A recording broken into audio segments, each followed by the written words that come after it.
बच्चों, आज हम कक्षा 10वीं गणित पाठ 4 द्विघात समीकरणों के बारे में पढ़ेंगे। इसके पहले कि मैं वीडियो शुरू करूं और आपको इसमें बताऊं कि क्या करना है, अगर आपको गणित अच्छे लगते हैं और वीडियो में कुछ भी आपको ऐसा लगता है कि आपके काम का है, तो आप वीडियो को ज़रूर लाइक करें, अपने दोस्तों तक शेयर करें, पहुंचाएं, जिससे उनका भी कुछ फ़ायदा हो सके। और आप चैनल से जुड़ें, जिससे आपसे लगातार वीडियो आप तक पहुंचते रहेंगे। चैनल को सब्सक्राइब करें और लोगों तक पहुंचाएं। हम देखेंगे कि जांच कीजिए कि क्या निम्न द्विघात समीकरण है। तो द्विघात समीकरणों को जांच करने के लिए बहुत ही आसान ट्रिक होती है। मैं उसका जिक्र आप लोगों के सामने करूंगा। सबसे पहले हम देखेंगे कि पहला समीकरण, प्रश्न मैंने पहले से लिख रखे हैं, ये समय हमारा ज्यादा न लगे। तो हम देखेंगे कि x धन एक कोष्टक के अंदर लिखा हुआ है और इसके बाहर घात 2 लगी हुई है।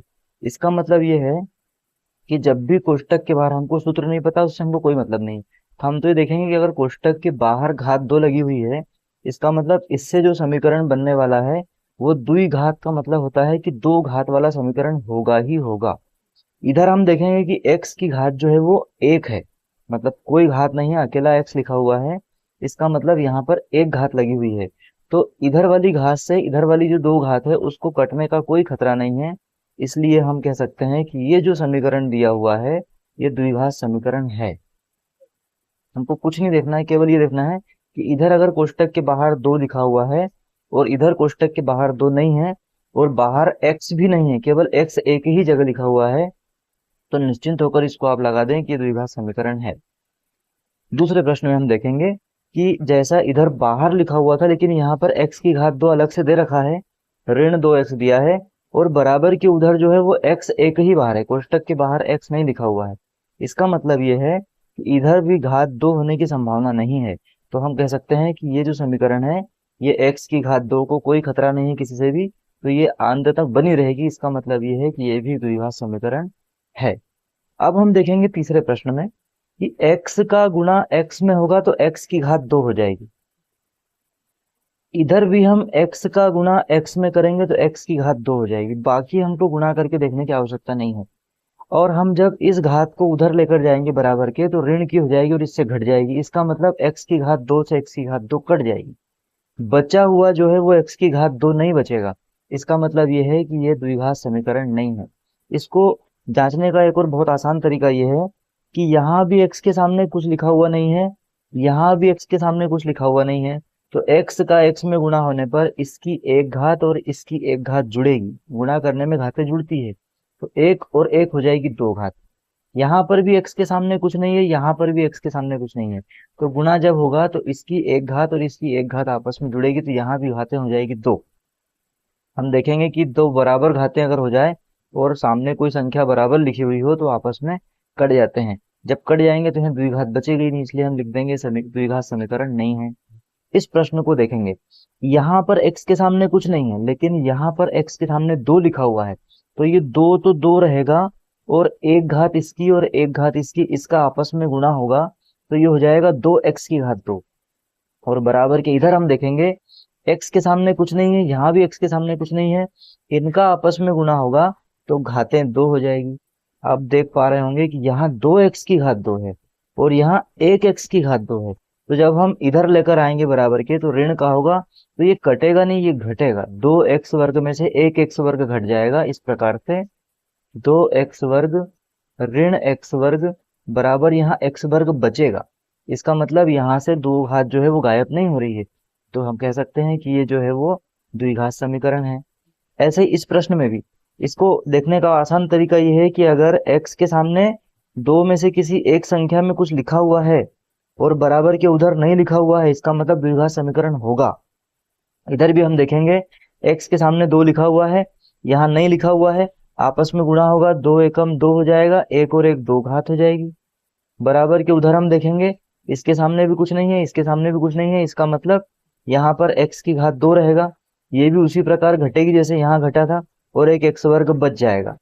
2x वर्ग में से x वर्ग घटेगा तो एक x वर्ग बच जाएगा। इसका मतलब ये भी द्विघात समीकरण है। अब हम देखेंगे कि यहाँ x की घात 2 है और इसको हम सूत्र के आधार पर खोलेंगे ए ऋण बी पूरे का वर्ग, सूत्र होता है ए वर्ग ऋण 2ab और धन बी वर्ग। सूत्र हमको नहीं पता, इससे कोई दिक्कत नहीं है। हम केवल ये देखें कि जब इसको हम खोलेंगे तो यहाँ x की घात 2 खुलेगा, यहाँ पर x की घात 2 खुलेगा और यहाँ x की घात 2 पहले से दे रखा है। इनके सामने कोई संख्या नहीं है, ये आपस में कट जाएंगे, तो यहाँ पर x की घात 2 नहीं बचेगी, इसका मतलब ये भी द्विघात समीकरण नहीं है। फिर हम देखेंगे कि यहाँ 3 घात लिखी हुई है और यहाँ पर भी 3 घात लिखी हुई है, लेकिन यहाँ x की घात 3 आएगा और यहाँ पर जो है वो 2 के साथ में x की घात 3 आएगा, 2 घात इसकी और 1 घात इसकी आपस में जुड़कर 3 घात हो जाएगी। यहाँ पर भी वही होगा कि 2x की घात 3 में से एक x की घात 3 घट जाएगी, तो यहाँ पर x की घात 3 बचेगा। प्रश्न हमको दिया है कि जांच कीजिए द्विघात समीकरण है क्या, और हमारे पास जो बच रहा है वो त्रिघात बच रहा है, तो ये द्विघात समीकरण नहीं है, ये त्रिघात समीकरण है। अब हम इसमें देखेंगे x की घात 3 यहाँ पर है और x की घात 3 यहाँ पर भी है। अब क्या है, x की घात 3 से x की घात 3 तो कट जाएगा, लेकिन यहाँ 4x वर्ग है और यहाँ 1x वर्ग आएगा, तो हम देखेंगे कि x की घात 2 4x की घात 2 में से घटेगा तो यहाँ ऋण का 3x x की घात 2, या जो भी बचना है वो बचेगा, पूरा पूरा नहीं कटेगा क्योंकि यहाँ पर 4 लिखा हुआ नहीं है। इस प्रकार ये जो है वो द्विघात समीकरण बचेगा, तो हम इसको लिख देंगे कि ये द्विघात समीकरण है। इस प्रकार जांचने का बहुत ही आसान तरीका है। जो ज्यादा कॉम्प्लिकेटेड क्वेश्चन होते हैं वो नहीं आते परीक्षा में, क्योंकि 1 नंबर का प्रश्न आता है ये, तो जो सादे सिंपल प्रश्न रहेंगे वही आपसे परीक्षा में पूछे जाते हैं अक्सर। तो इनकी हम एक बार प्रैक्टिस कर लें, जिस प्रकार से बताया उसको एक बार 2 बार आप ध्यान से सुने, आपको आसानी से परीक्षा में समझ में आ जाएंगे। ये द्विघात समीकरणों को जांचने के लिए प्रैक्टिस थी। अब हम चलते हैं गुणनखंड विधि से मूल ज्ञात करना है। गुणनखंड विधि से मूल ज्ञात करने के कुछ उदाहरण हैं जो मैंने क्वेश्चन क्वेश्चन लिख रखे हैं, और आप लोगों को मैं इसको समझाने का प्रयास करता हूँ कि किस प्रकार से हम द्विघात समीकरणों को गुणनखंड विधि से इनके मूल ज्ञात करेंगे। तो सबसे पहले हम लिखेंगे हल। प्रश्न को लिखा हमने। अब क्या होता है, इस प्रश्न में जो x वर्ग के सामने लिखी हुई संख्या है उसका हमको गुणा करके देखना होता है आखिरी वाली संख्या में। तो हम देखेंगे कि 2 का गुणा हम 3 में करते हैं तो आता है 2 तिया 6। अब हमको ऐसा पहाड़ा ढूंढना है जिसके अंकों को जोड़ने या घटाने पर 5 आ जाए और गुणा करने पर हमारे पास 6 आ जाए। तो ये जो संख्या आपके सामने लिखी हुई है, इस संख्या पर हम प्रयोग करते हैं कि क्या इसके अंकों को जोड़ने या घटाने पर 5 आ रहा हो और गुणा करने पर 6 आ रहा हो। तो गुणा करने पर तो 6 आ रहा है। अब हमको ऋण की संख्या चाहिए, तो हम क्या करेंगे, 2 का 3 में हमने गुणा करके देखा 6 आया, ये भी धन की संख्या है, ये भी धन की संख्या है, तो हमको ऐसी संख्या लेना है कि गुणा करने पर धन का 6 आए और जोड़ने या घटाने पर ऋण का 5 आना चाहिए। तो हम यहाँ पर लिखेंगे ऋण 2 धन ऋण 3। तो आप देख रहे होंगे कि दोनों ऋण की संख्याएं हैं और इनको हम जोड़ेंगे तो ऋण का 5 आ जाएगा।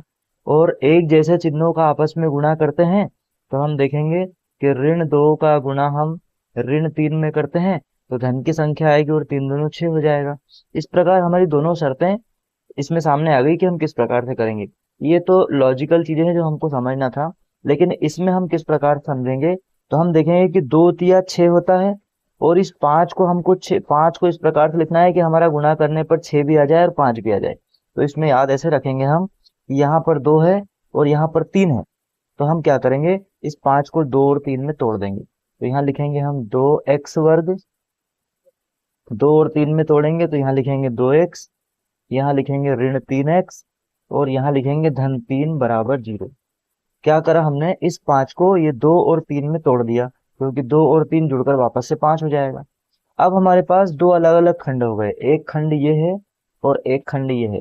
अब यहाँ से बड़ी दिक्कतें होती है, तो मैं आपको बताता हूँ कि किस प्रकार से हम इसको हल करेंगे। आप देख पा रहे होंगे यहाँ पर भी 2 है और यहाँ पर भी 2 है, तो हम 2 को यहाँ लिख लेंगे। इसके पास भी x है, इसके पास भी x है, तो x को भी हम यहाँ लिख लेंगे। फिर बनाएंगे कोष्टक। अब हमने देखा कि यहाँ से 2 बाहर आ गया, x यहाँ घात 2 लगी, इसका मतलब x 2 बार आया हुआ है। तो हम देखेंगे एक बार हमने x को बाहर लिख दिया है तो एक बार यहाँ x बचा है, तो हम उसको लिख देंगे यहाँ पर। बीच में ऋण चिन्ह है तो ऋण चिन्ह लगाएंगे, और ये 2x पूरा उठकर यहाँ से भी बाहर आया है, यहाँ से भी 2x कॉमन आया है और यहाँ से भी 2x कॉमन आया है, तो जब पूरी संख्या बाहर आ जाए तो यहाँ पर कुछ नहीं बचता, उसको हम एक लिखते हैं। अब दिक्कतें यहाँ शुरू होती है कि इसके बाद हम क्या कॉमन निकालें। तो इसका शॉर्टकट है कि आप ये जो कोष्टक आया है इसको थोड़ी दूरी पर लिख लो, बराबर लगा दो 0। अब हम देखेंगे कि इसका और आखिरी वाली संख्या का चिन्ह एक जैसा है कि अलग अलग है। हम देखेंगे कि यहाँ पर ऋण लगा हुआ है और यहाँ पर धन लगा हुआ है, इसका मतलब चिन्ह अलग अलग है। अलग अलग चिन्ह जब भी आएंगे तो यहाँ पर हम ऋण लगाएंगे और इस संख्या का पहाड़ा पढ़ना शुरू करेंगे जब तक ये नहीं आ जाए। तो हम देखेंगे कि एक का पहाड़ा 3 बार पढ़ने से 3 आता है, तो यहाँ पर 3 आएगा। एक बार फिर से देखेंगे, 2x यहाँ से हमने कॉमन निकाल लिया, यहाँ एक x बचा, यहाँ से पूरा 2x बाहर आया इसलिए कुछ नहीं बचेगा तो 1 लिखेंगे। इसी कोष्टक को उठाकर हम यहाँ पर रखेंगे और देखेंगे कोष्टक के अंदर वाला चिन्ह और आखिरी संख्या वाला चिन्ह अगर अलग अलग है तो हम यहाँ पर लिखेंगे ऋण और इसका पहाड़ा पढ़ना शुरू करेंगे जब तक ये नहीं आ जाए। ये 3 बार में आएगा तो हम यहाँ 3 लिख देंगे। अब हमारे पास जो 2 कोष्टक बने हैं हम उसको कॉमन लिख देंगे एक बार और एक कोष्टक में इन दोनों संख्याओं को लिख देंगे, बराबर आ जाएगा 0। अब हम देखेंगे पहले कोष्टक के बराबर लिखेंगे 0, तो x का जो मान है वो 1 जाएगा बराबर के उधर तो धन का हो जाएगा।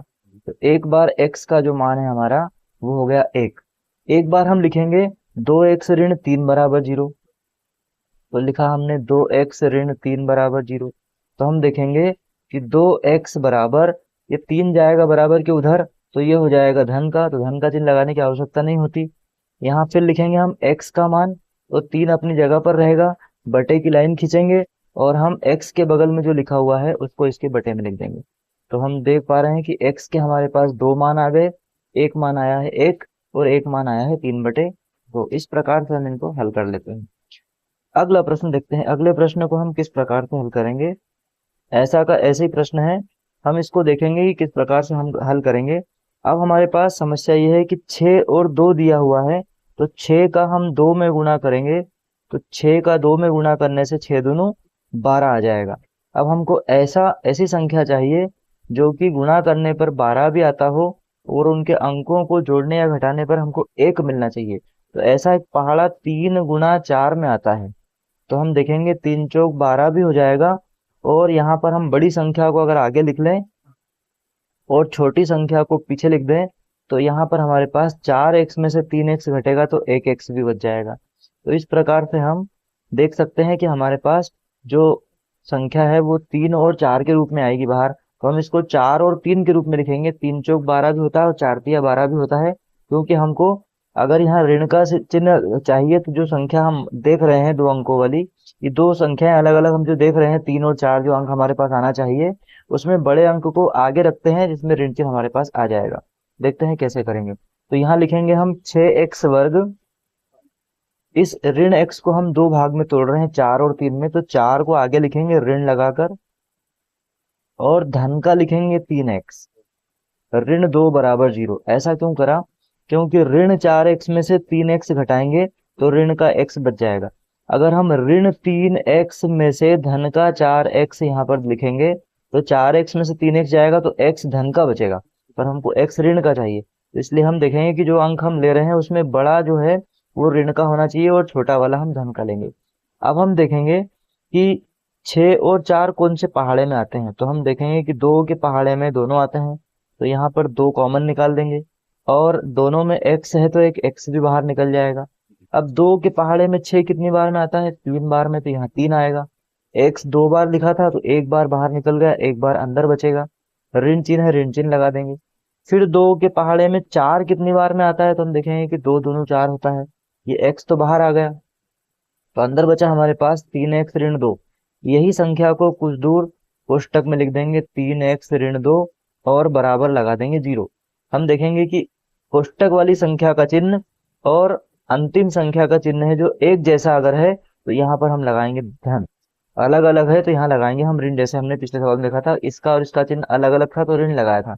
अभी हमने देखा कि कोष्टक वाली संख्या और आखिरी संख्या का जो चिन्ह है वो एक जैसा है तो हम धन लगाएंगे और इसका पहाड़ा पढ़ेंगे जब तक ये नहीं आ जाए। तो 2 के पहाड़े में 2 जो है वो 1 बार में आता है। इस प्रकार हमारे पास 2 कोष्टक बने, 2 कोष्टकों को हम एक कोष्टक बना देंगे 3x ऋण 2 और एक कोष्टक में इन 2 संख्याओं को लिख देंगे 2x-1 बराबर लगाएंगे 0। तो हम देखेंगे कि पहले कोष्टक को 0 के बराबर रखने पर x का क्या मान आएगा। तो 3x-2 बराबर 0। तो यहाँ लिखेंगे 3x, सबसे पहले इस 2 को बराबर के उधर ले जाएंगे तो धन का हो जाएगा। तो x बराबर आएगा हमारा 2 और बटे में आ जाएगा ये वाला 3। तो हम देखेंगे कि x का जो मान है वो आ गया 2/3। दूसरे कोष्टक को रखेंगे हम 0 के बराबर, तो 2x-1 बराबर 0। तो 2x लिखेंगे, सबसे पहले इस 1 को बराबर के उधर लेकर जाएंगे तो ये हो जाएगा ऋण का। तो हम देखेंगे कि 2x बराबर जो है वो ऋण 1, और इस 2 को यहाँ से हम गायब करेंगे तो इसको इसके बटे में लिखना पड़ेगा। तो हमारे पास x का जो दूसरा मान है वो आ गया ऋण का 1/2। इस प्रकार हम x के 2 मान इससे निकाल लेंगे।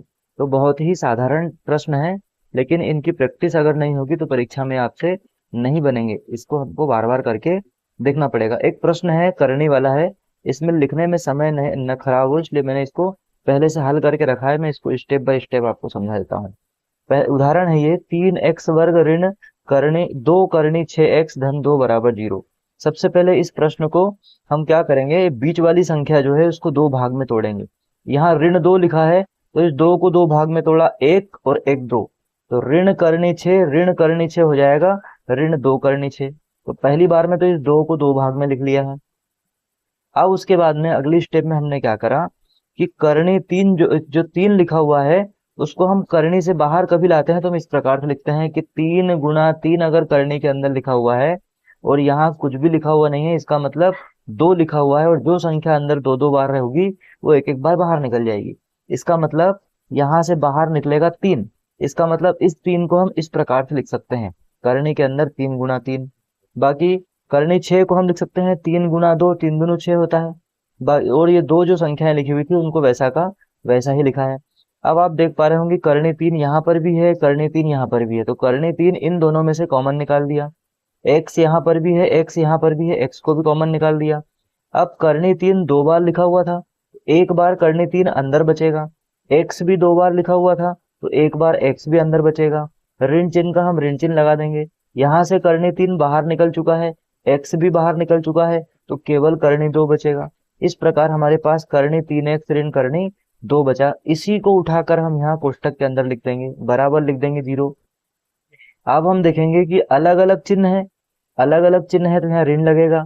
और जिस प्रकार हमने 3 को करनी 3 गुणा करनी 3 लिखा था, उसी प्रकार हम इस 2 को भी लिख सकते हैं करनी 2 गुणा करनी 2, या केवल करनी के अंदर 2 गुणा 2, इस प्रकार से 2 गुणा 2। और इसका पहाड़ा पढ़ना शुरू करेंगे तो हम देखेंगे कि 1 करनी 2 तो इससे कट जाएगा, लेकिन 1 करनी 2 बचेगा। तो उस 1 करनी 2 को हम लिख देंगे यहाँ पर ऋण चिन्ह लगाने के बाद। अब क्या हुआ, एक कोष्टक हमारे पास ये बन गया करनी 3x ऋण करनी 2, और एक कोष्टक में हम इन दोनों को लिख देंगे, बराबर हो जाएगा 0। अब पहले वाले कोष्टक के बराबर रखेंगे 0, तो हम देखेंगे कि करनी 2 बराबर के उधर जाएगा तो धन का हो जाएगा, और x को अकेला करेंगे तो ये करनी 3 इसके बटे में आ जाएगा। इस प्रकार हमारे पास एक संख्या जो है वो आ जाएगी x का मान करनी 2 बटे करनी 3। अब दोनों की करनी में कुछ भी लिखा हुआ नहीं है तो इनको एक करनी में हम लिख सकते हैं, तो x बराबर आएगा 2/3। अब दोनों कोष्टक सेम है तो जो प्रोसेस यहाँ हुई वही की वही प्रोसेस यहाँ भी होगी, और x का मान फिर से क्या आ जाएगा, 2 करनी 2/3। तो बहुत ही आसान और सरल भाषा में करा हुआ प्रश्न है। आप इसको 1 2 बार और करके देखेंगे तो आपको आसानी से आ जाएगा। कुछ नहीं है, केवल इस 3 को करने के अंदर लिखा है और करनी 6 को करनी 3 गुणा करनी 2 लिखा है। करनी 3 यहाँ से बाहर आया, एक x बाहर आया तो एक करनी 3 बचा, यहाँ करनी 2 बचा, और इसी को सेम लिख दिया हमने। और इसको इसी प्रकार लिख सकते हैं तो इससे ये कट जाएगा, तो यहाँ केवल करनी 2 बचेगा, इसलिए करनी 2 लिखा है। एक कोष्टक में इनको लिख लेंगे, एक कोष्टक में इनको लिख लेंगे, बराबर 0 आएगा। पहले कोष्टक के बराबर रखेंगे 0, करनी 2 बराबर के उधर जाएगा, धन का हो जाएगा। करनी 3 को बटे में लिख देंगे, x अकेला हो जाएगा, और इनको एक ही करनी में लिख देंगे। इसी प्रकार डबल किया हुआ है। तो आपको ये प्रश्न परीक्षा में पूछा जा सकता है, क्योंकि जब पेपर हल्का सा कठिन कभी आ जाए तो इस टाइप के प्रश्न परीक्षा में पूछे जाते हैं। निकालना तो गुणनखंड विधि से इसमें मूल ही है, लेकिन क्या है, करनी वाले प्रश्न आ जाते हैं तो फिर कभी कभी कठिनाई आ जाती है। तो इस प्रकार के प्रश्नों को भी हल करते हुए चलना चाहिए, क्योंकि हो सकता है कि हमने पूरा पाठ कर लिया और एक प्रश्न को छोड़ दिया और परीक्षा में वही प्रश्न पूछ लिया जाए, तो फिर बड़ी दिक्कत होती है। इसलिए हमको एक भी प्रश्न नहीं छोड़ना है, अगर हमको पूरे में से पूरे नंबर लाना है। वीडियो अच्छा लगता हो तो लाइक करें और अपने दोस्तों के साथ शेयर करें, जिससे उनके भी नंबर बढ़ सकें।